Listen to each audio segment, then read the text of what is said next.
Ever since the Flash trailer dropped, it has gotten everyone surprisingly excited for the film, including myself, and I actually didn't end up doing a video on the trailer because I didn't get around to it at first and enough time had passed, so I figured I was just like, screw it, whatever.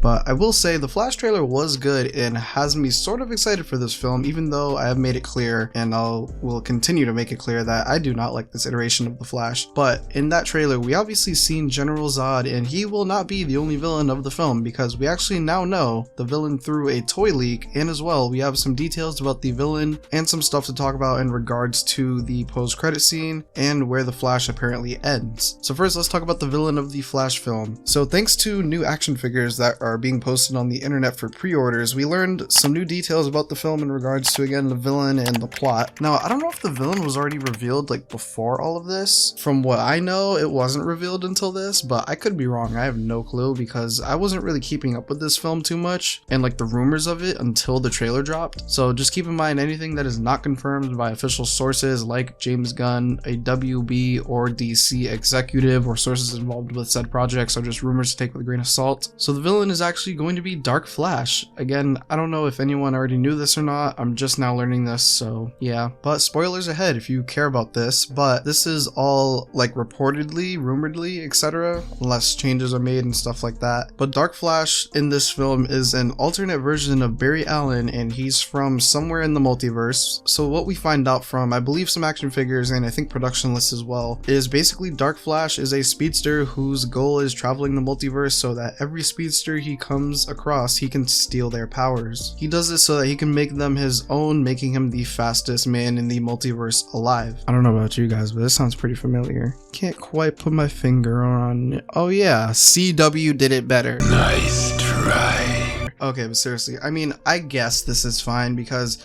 we are getting multiple Batman and multiple Flash and Supergirl and probably more cameos, and this is ultimately about the multiverse. That's what this revolves around. I just hope they do it good at least because we've already seen this with Zoom in the CW, but obviously this should be a little different due to it being a full-length film rather than an episodic TV show. But we'll see of course when the movie comes out. I think even if we don't fuck with the villain that much, we'll still enjoy the film for what it is with all the cool cameos we'll end up seeing. If anything, I feel worst case scenario, it'll end up being Multiverse of Madness. So some people are mad because they didn't choose Reverse Flash for the film, and to be honest, I think it's fine that they didn't do Reverse Flash because a couple of reasons actually. One, we already have the greatest Reverse Flash in live action from the CW, but as well they might as well wait till the new universe Flash to come across the Reverse Flash, and as well the CW Flash is now ending anyway, so might as well just wait for the CW Flash to end and the universe to reset to then bring in a new version of Reverse Flash. That's the way I look at it. This saves Reverse Flash for the future to focus on a more personal story between Flash and Reverse Flash. And speaking of Dark Flash, we actually got our official first look at the Dark Flash, and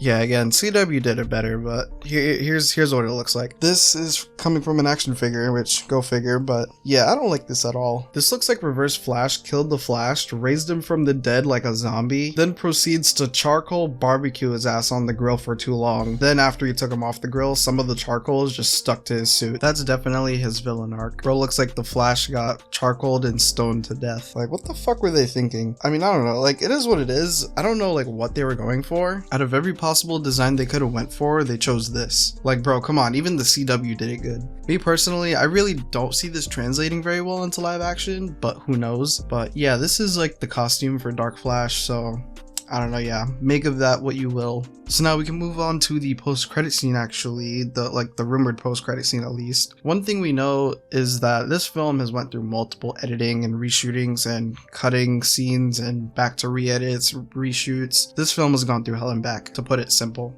And well, again, we got some rumors of the post-credit scene on where this film leaves Ezra Miller's Flash, and well, this leaves Ezra's Flash in apparently Joel Schumacher's Batman universe. So I guess during test screenings at the end of the film, after all the multiverse shenanigans are done, the Flash ends up not in the new DC universe, but in one of the scenes in some test screenings, because it's not in every single test screening, that he apparently walks up to Bruce to see who it is and puts his hand on his shoulder like, hey Bruce, and Bruce turns around and it's not Michael Keaton Keaton or Ben Affleck. It's George Clooney's Batman, I guess, and apparently it's the same Batcave as Batman and Robin. So my thoughts on this are, if this is true, like it's kept in the film, I think Ezra's Flash won't be coming back to the new DCU unless it's like a soft reboot situation, but I really hope that they just cast someone else, to be fair. So I guess Ezra goes to the Batman and Robin Batman Forever universe, and DCU Flash will definitely be different whether or not Ezra plays the Flash in the new DC universe. Either way, like it's going to be a completely new iteration of the Flash. Ultimately, we have to wait and see what the final cut of the film is, because like I said, there's multiple test screenings, and according to those multiple test screenings, they are all different, and the ending especially is completely different in each one of them, which I would say is interesting, since like, you know, they're trying to find what best suits the film to, like,